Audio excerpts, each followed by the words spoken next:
Good morning everyone.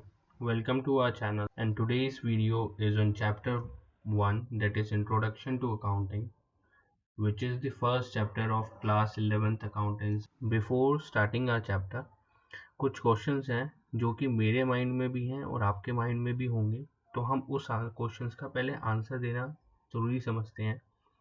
ठीक है, तो हमारी जो वीडियो शुरू होगी अभी, वो वीडियो शुरू होगी कुछ क्वेश्चंस को लेके। अब क्वेश्चंस क्या है? क्वेश्चन ये है, 11th क्लास को लाइफ चेंजर क्यों माना जाता है?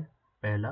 सेकंड क्वेश्चन कि कैसे आपका फ्यूचर शेप करने में हेल्प करेगा, मतलब आप अगले 5 साल में क्या होगे ये डिसाइड करता है, यहाँ से क्लास 11th से शुरू होगा।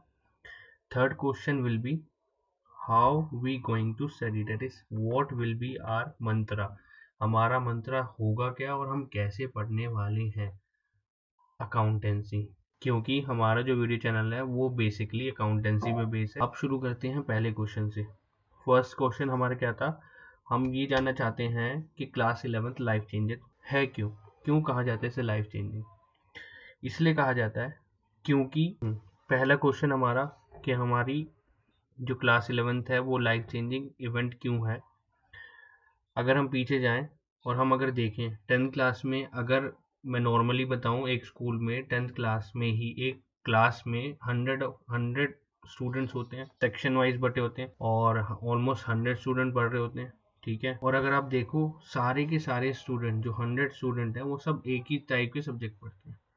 पर जैसे ही आप 11th क्लास में आए तो आपने नहीं देखा होगा, आपके कुछ दोस्त साइंस में चले गए, कुछ दोस्त आर्ट्स में चले गए, कुछ आपके साथ ही रह गए कॉमर्स में। तो मतलब वो 100 बच्चे थे, अब वो डिवाइड हो गए हैं 3 स्ट्रीम्स के अंदर, that is science stream, commerce stream and arts stream. अब साइंस वालों ने क्या सोच के साइंस लिया? साइंस वालों ने ये सोच के लिया ना कि वो इंजीनियर बनेंगे या साइंटिस्ट बनेंगे या डॉक्टर बनेंगे। अब आर्ट्स वालों ने क्यों लिया? इकोनॉमिक्स बनेंगे, सिविल सर्विसेज करेंगे, ठीक है, इसीलिए। अब कॉमर्स आप लोग बचे, आपने क्या सोचा होगा? जी हमें तो मैनेजर बनना है, बिजनेसेस चलाने हैं, ठीक है, या कुछ लोगों ने सोचा चार्टर्ड अकाउंटेंट बनेंगे, कंपनी सेक्रेटरी बनेंगे, कॉस्ट अकाउंटेंट बनेंगे। ठीक है, तो इसी वजह से 11th क्लास लाइफ चेंजर है, क्योंकि आप फ्यूचर में क्या बनने वाले हो वो आपने आज डिसाइड करा है 11th क्लास में। 11th क्लास ही एक ऐसी क्लास है जहाँ पर आपने खुद की मर्जी से सब्जेक्ट्स लिए। ठीक है, अब सेकंड क्वेश्चन, इससे आपका फ्यूचर कैसे बनेगा? 11th क्लास से ही क्यों? अगले जो 5 साल में आप पढ़ोगे उसका जो बेसिक है, सारा जो कोर है, वो 11th क्लास में है। जो 11th 12th में पढ़ोगे वही आप सेम ग्रेजुएशन में पढ़ोगे, पर वो एक्सटेंसिव फॉर्म में होगा, वो थोड़ा और डिटेल होगा। थर्ड क्वेश्चन पे आते हैं, ये पढ़ने वाले हैं कि हम अकाउंटिंग से पढ़ेंगे क्या और हमारा मंत्रा क्या होगा। ठीक है, ये क्वेश्चन थे। आई थिंक सारे क्वेश्चन क्लियर हो गए हैं। अब हम चलते हैं अपने मेन सब्जेक्ट पे, that is chapter number 1, introduction to accounting. पहला मंत्र ये है किसी चीज़ को पढ़ने का, कभी भी कोई भी सब्जेक्ट पढ़ोगे, इवन वो बिजनेस स्टडीज हो, इकोनॉमिक्स हो, आपको पहले कंटेंट पढ़ना है। कि बुक में सबसे पहले कंटेंट ये होता है, कंटेंट सबसे पहले इसलिए होता है क्योंकि आप पढ़ें उसको, आप इससे पता चलता है कि बुक में है क्या, मतलब आप बुक में पढ़ने वाले हैं क्या। तो अगर हम यहाँ देखें तो कंटेंट में तो पहला आता है chapter 1, that is introduction to accounting. Second chapter is your basic accounting terms.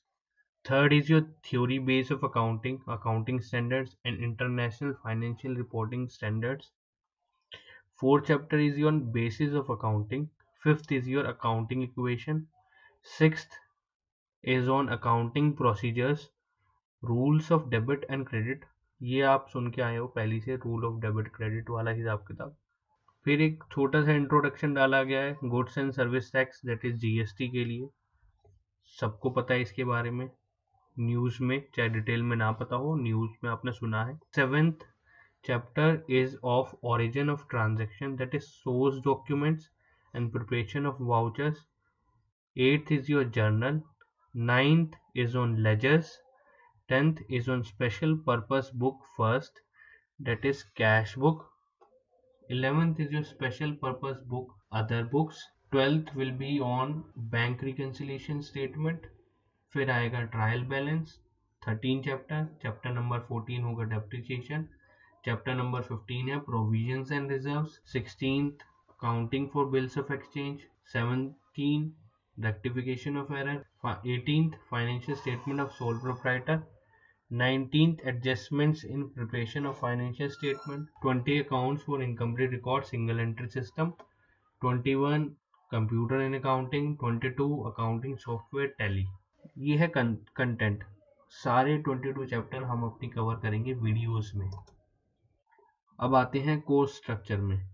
इन्हीं चैप्टर्स को, इन पूरे 22 चैप्टर्स को we divided into two parts. First one is financial accounting one, second one is financial accounting second part. They further divided into two parts individually. पहला है theoretical framework and second one is accounting procedure. Financial accounting second further divided into two parts. First one is financial statement of sole proprietorship from complete and incomplete record, and then second part is your computers in accounting. जो हमने content पढ़े थे अभी पीछे 22 chapters थे, उनको further एक अपनी कैटेगरी में डाला गया है। ठीक है, तो अब शुरू होता है हमारा मेन चैप्टर। तो इंट्रोडक्शन टू अकाउंटिंग में सबसे पहला है topic meaning and definition of accounting. Meaning and definition of accounting करने से पहले कुछ इंपॉर्टेंट डिस्कशन है जो मुझे करनी है। ऑल्दो ये पहला चैप्टर थ्योरी पे बेस्ड है, पर बच्चों आपको समझना पड़ेगा theory is the core and practical is your application. जो आप थ्योरी में पढ़ोगे वही आपने अप्लाई करना है, दैट इज योर प्रैक्टिकल। तो थ्योरी मेन है, आपको थ्योरी समझनी पड़ेगी। ठीक है, थ्योरी अगर आप समझ गए तो प्रैक्टिकल में कभी प्रॉब्लम नहीं आएगी। ठीक है, तो हमारा मेन फोकस होगा थ्योरी को बेटर वे में समझाना, एग्जाम्पल्स लेके, जिससे आपको ज़्यादा समझ आए। तो अब हमारा शुरू करते हैं हम डेफिनेशन से। डेफिनेशन क्या कहती है? ये डेफिनेशन लिखी हुई है, accounting is a systematic process of identifying, measuring, recording, classifying, summarising, interpreting, communicating financial information to its user. इस डेफिनेशन को अगर हम टुकड़ों में डिवाइड करें तो accounting is a systematic process, मतलब it's a systematic process. First है आइडेंटिफाई करो, सेकंड है मेजर करो, थर्ड है रिकॉर्ड करो, फोर्थ है क्लासीफाई करो, फिफ्थ है समराइज करो, सिक्स्थ है इंटरप्रेट करो, सेवन्थ है कम्युनिकेट करो। अब क्या सिस्टमैटिक प्रोसेस था?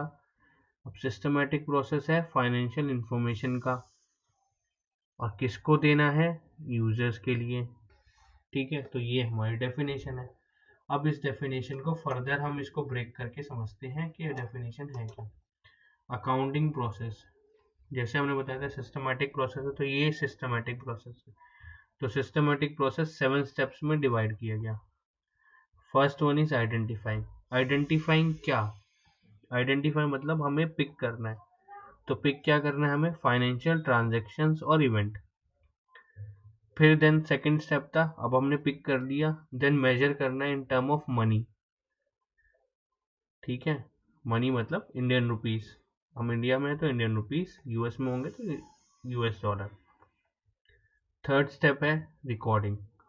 रिकॉर्डिंग मतलब जर्नल, बुक बनानी है हमें, और जर्नल बनाने, रिकॉर्डिंग मतलब journal, that is cash book, bank book, purchase book, sales book, purchase return, sales return, journal proper. ये है हमारी रिकॉर्डिंग की बुक्स। ठीक है, जिसमें हम रिकॉर्ड करेंगे इन ट्रांजैक्शन को, दैट कौन सी ट्रांजैक्शन को? फाइनेंशियल ट्रांजैक्शन को, जिसको हमने मेजर किया था पैसों में। देन उसको क्लासिफाई करेंगे लेजर्स के अंदर डाल के।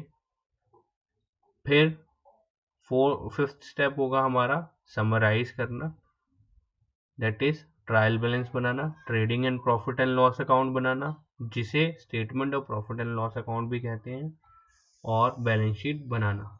अब जब वो बैलेंस शीट बन जाए उसको एनालाइज और इंटरप्रिटेशन करना।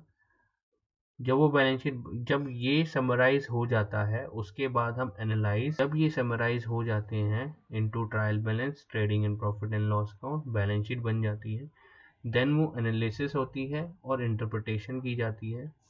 उस एनालिसिस और इंटरप्रिटेशन को कम्युनिकेट किया जाता है यूजर्स को। ठीक है। अब ये तो था डेफिनेशन पार्ट, मैंने जिसमें आपको बताया काउंटिंग प्रोसेस क्या होता है, डेफिनेशन बताई गई, उसी डेफिनेशन को ये हमने प्रोसेस में समझा। अब हम देखते हैं क्वेश्चन, एक एग्जाम्पल लेते हैं बेसिकली बेटर अंडरस्टैंडिंग के लिए। एग्जाम्पल किस तरह से है, Ram opened A grocery store near by his home with A loan from axis bank of 1 lakh rupees. Ram ने एक ग्रोसरी स्टोर खोली अपने ही घर के पास में, 1 लाख रुपए लोन लेके आया एक्सिस बैंक में, जी मुझे दुकान खोलनी है। उसके पास कोई एक्सपीरियंस नहीं है, he has zero experience in running grocery store. He asked his friend who has excellent experience in same for help and that is for free. Example Ram के ऊपर है। राम एक व्यक्ति है जिसको ग्रोसरी स्टोर खोलनी है, पैसा नहीं है तो पैसा वो एक्सिस बैंक से ले आया, एक्सपीरियंस नहीं है वो अपने दोस्त के पास गया, एक्सपीरियंस लेके आया उससे, भाई मेरे को हेल्प कर दे दुकान चलाने में। Identification of financial transaction event that is first process. अब आप देखते हैं वो फर्स्ट प्रोसेस क्या कहने जाता है। फर्स्ट प्रोसेस कहता है it means record only those transaction event which can be measured in term of money, जो कि सिर्फ पैसों में ही मेजर हो सके, उसी ट्रांजेक्शन इवेंट्स को लीजिए। अगर हम देखें एग्जाम्पल को अपने, तो वहाँ पर मल्टीपल इवेंट्स थे, ठीक है। अब उस इवेंट्स में से हमें फाइनेंशियल ट्रांजैक्शन इवेंट्स देखना है, हमें पता चल गया फाइनेंशियल ट्रांजैक्शन इवेंट्स कौन से होते हैं, फाइनेंशियल ट्रांजैक्शन इवेंट्स वही होते हैं जो कि मेजर हो सके पैसों में। तो अगर हम क्वेश्चन देखें तो हमें एक ही ट्रांजैक्शन दिखती है जहां पर पैसों में तोला जा, जिसको मेजर किया जा सके, that is loan from bank. ठीक, तो ये तो हो गया हमारा पहला process, that is identification of financial transaction. Second process, measuring the identified transaction. अभी हमने आइडेंटिफाई करी है, आइडेंटिफाई किसे करते हैं, फाइनेंशियल ट्रांजैक्शंस और इवेंट्स को। हमने फाइनेंशियल ट्रांजैक्शंस क्या ढूंढी थी, लोन फ्रॉम एक्सिस बैंक। अब उसको अगर मेजर करें, मेजर क्या होता है, measuring in term of common measurement unit accountancy में, दैट इज करेंसी। तो करेंसी क्या थी, अगर हम एग्जाम्पल देखते हैं तो एग्जाम्पल अगर हम दोबारा देखते हैं तो एग्जाम्पल में क्या लिखा है, loan from axis bank of 1 lakh rupees, that is हमारा जो मेजरमेंट है वो होगा हमारा 1 लाख रुपीज। हमें पिक्चर देखें तो यहाँ लोन अप्रूव हुआ और हमें यहाँ पर करेंसी मिल गई 1 लाख रुपए की। अब आते हैं हम अपने थर्ड प्रोसेस पे, दैट इज रिकॉर्डिंग। अब रिकॉर्डिंग क्या है, रिकॉर्डिंग जिसे कहते हैं, recording means entering business transaction of financial character in the books of account. सीधा सीधा मतलब है, बुक्स ऑफ अकाउंट मतलब जर्नल, वो सीधा सीधा कहना चाहता है जो हमने आइडेंटिफाई करी फाइनेंशियल ट्रांजेक्शन इवेंट, उनको फिर हमने मेजर करा in term of finance, that is measurement unit में, दैट इज 1 लाख। अब उसको रिकॉर्ड करना है अपनी बुक्स के अंदर, जो कि बुक्स ऑफ अकाउंट को कहते हैं जर्नल। और वो जर्नल फर्दर डिवाइडेड हो जाता है into subsidiary book. Subsidiary book बोलते हैं कैश बुक को, बैंक बुक को, परचेज बुक को, सेल्स बुक को, purchase return, sales return. Cash book क्या होगा, कैश बुक में जो भी ट्रांजैक्शन कैश में की जाएगी उसको रिकॉर्ड करेंगे। बैंक बुक में जो भी ट्रांजैक्शन बैंक के थ्रू होगी। सेल्स बुक में जो भी ट्रांजैक्शन क्रेडिट सेल मतलब उधार की जो बिक्री होगी वो। परचेज बुक में सारी उधार की जो खरीदी होगी वो लिखी जाएगी, क्योंकि कैश तो हमने कैश बुक में लिख दिया, अगर हम कैश में खरीदेंगे, बैंक से चेक दे के खरीद के लाए हैं तो बैंक वाला आ जाएगा, अगर हमने उधार में खरीदा है तो वो परचेज बुक के अंदर आएगा। ऐसी सेल्स रिटर्न है, ऐसी परचेज रिटर्न। सेल्स रिटर्न मतलब वापस जो बेचा था वो वापस आया, परचेज में जो खरीदा था वो वापस दे दिया। Fourth step is our classifying, मतलब अभी तक हमने fourth step is our classifying. Classify क्या करना है, जो अभी हम पीछे पोस्टिंग रिकॉर्डिंग में देख के आए, जब हमने पोस्ट कर दी जनरल सब्सिडरी बुक्स के अंदर, अब उसको क्लासिफाई करना है into main books of account, that is ledgers के अंदर। लेजर्स क्या होते हैं, ledgers contain individual account head under which all financial transaction of similar natures are collected. ठीक है, आप ये समझ गए लेजर किसे कहते हैं। Next process is summarising. Summarizing means presenting the classified data in a manner which is understandable and useful for internal and external user of accounting statements. Note जैसे trading account, profit and loss account और statement of profit and loss account, balance sheet, इन सब को collectively को बोला जाता है financial statement या financial accounts. ये हमने समराइज कर लिया, बैलेंस शीट बन गई। नेक्स्ट प्रोसेस पे जाते हैं, that is interpretation and communication. Interpretation और कम्युनिकेशन को अगर हम बोलें तो ये दो स्टेप में आता है, जहाँ पर हम एनालाइज भी कर दिया, इंटरप्रेट भी कर दिया और कम्युनिकेट कर दिया। कम्युनिकेट किसको? यूजर्स को कर दिया। Users of accounting information divided into two parts, that is internal users and second one is external users. Second slide is on branches of accounting. Accounting is divided into three parts. First one is financial accounting, second one is cost accounting, third one is management accounting. Financial accounting होती क्या है? Financial accounting is confined to the preparation of financial statement, that is balance sheet. जो भी हम पढ़ रहे हैं 11th में फाइनेंशियल अकाउंटिंग के बारे में। Second one is cost accounting, जो कि रिगार्डिंग होगी कॉस्ट के लिए, with the objective of ascertaining reduction and controlling cost। सिर्फ कॉस्ट को पता करना, उसको रिड्यूस करने के लिए या उसको कंट्रोल करने के लिए कॉस्ट अकाउंटिंग। मैनेजमेंट अकाउंटिंग होती है is related to the fund, cost, profit, that is to address the need of the management. These are the branches of accounting। ये आपको पता होना चाहिए कि अकाउंटिंग तीन टाइप की जाती है, फाइनेंशियल अकाउंटिंग के हिसाब से, कॉस्ट अकाउंटिंग के हिसाब से और मैनेजमेंट अकाउंटिंग के हिसाब से। ठीक है, अब आता है हमारा system of accounting. System of accounting दो टाइप से अकाउंटिंग बताता है, एक होता है double entry system, second one is single entry system. Double entry book system में दो लेजर्स इफेक्ट होते हैं, सिंगल एंट्री सिस्टम में सिर्फ सिंगल रजिस्टर ही इफेक्ट होता है। जैसे अगर हम यहाँ देखें एग्जाम्पल में, अगर हम एग्जाम्पल देखें तो ये देखो, कस्टमर शॉपकीपर को पैसे दे रहा है और शॉपकीपर सामान दे रहा है। दो लेजर्स क्या हैं? दो लेजर्स ये हैं, कस्टमर ने कैश दिया, that is cash account debit, और शॉपकीपर ने सामान दिया, दैट इज सेल की, तो सेल्स बुक क्रेडिट फॉर इतना। अब सेल्स बुक यहाँ पर किस बात में आती है? सेल्स बुक ये बेच रहा है, ठीक है। अब सिंगल एंट्री सिस्टम क्या है? सिंगल एंट्री सिस्टम कहता है कि कस्टमर ने पैसा दिया, सिर्फ हम उसको रिकॉर्ड करेंगे, हम सेल को रिकॉर्ड ही नहीं करते, हम कैश में ही लिख देते हैं कि हमारी सेल हुई है इतने की। सिर्फ दो ही अकाउंट मेंटेन होते हैं, दैट इज पर्सनल अकाउंट और कैश बुक। सिर्फ यही दो रजिस्टर मिलेंगे आपको सिंगल एंट्री सिस्टम में। अगर आप इसको देखें सिंगल एंट्री सिस्टम को, इसका बेस्ट एग्जांपल है जो आपके घर के पास में ग्रोसरी स्टोर होती हैं, वो normally system single entry system पे बुक कीपिंग करती हैं, जिसे आप अकाउंट्स फॉर इनकम्प्लीट रिकॉर्ड भी कहते हैं। और डबल एंट्री सिस्टम सारी बड़ी कंपनी। नेक्स्ट स्लाइड है बुक कीपिंग, अकाउंटिंग और अकाउंटेंसी। मतलब ग्रेजुएशन में भी लोगों को नहीं पता होता, इसका रीज़न सिर्फ यही है, 11th क्लास में थ्योरेटिकल नहीं करके प्रैक्टिकल पे ज़्यादा ध्यान देना। अब विदाउट थ्योरी आप सक्सीड नहीं कर सकते आगे। तो नेक्स्ट 5 ईयर डिसाइड करते हैं थ्योरी।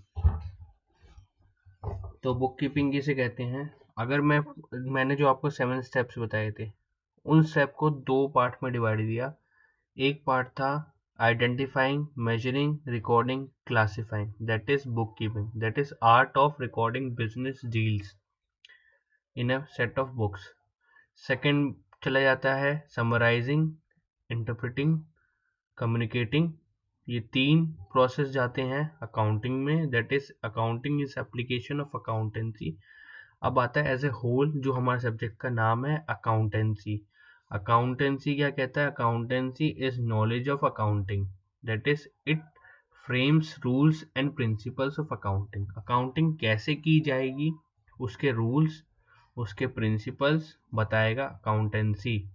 फाइनेंशियल ट्रांजैक्शन और इवेंट्स को मेजर करके रिकॉर्ड करने की जो कला है वो होती है बुक कीपिंग, और उसी को मीनिंगफुल डेटा में निकालने के लिए, दैट इज समराइज करना और उसको एनालाइज करना, और उसको अपने यूजर्स दो पार्ट में डिवाइड थे, इंटरनल और एक्सटर्नल। ओके, तो this is book keeping, accounting and accountancy का differences.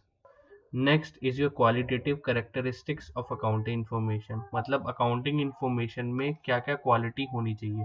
That is first one is reliability. जो भी आपने फाइनेंशियल ट्रांजेक्शन और इवेंट्स रिकॉर्ड करे हैं वो फुल्ली रिलायबल होने चाहिए, मतलब 100%, that is 100% reliable. Second one is relevance.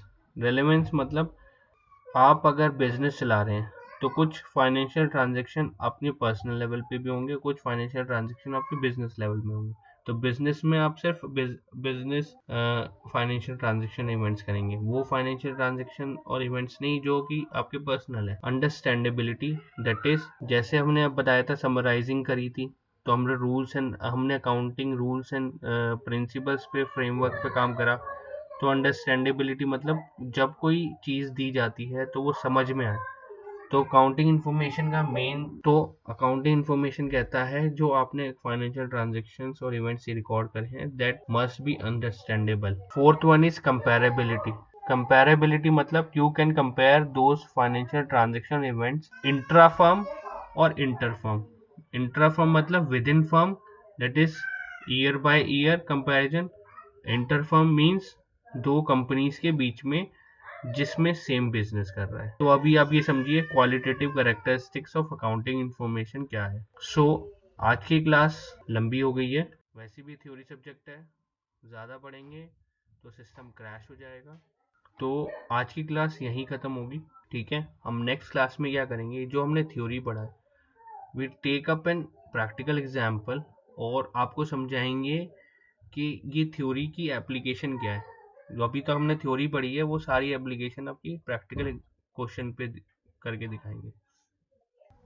Till then, good bye. If you like a video, subscribe our channel, press notification bell for more update, comment if you need some more clarity or if you don't understand some point, write us in the comment section, share it to your friend क्योंकि विद्या बांटने से ही बढ़ती है। Thank you.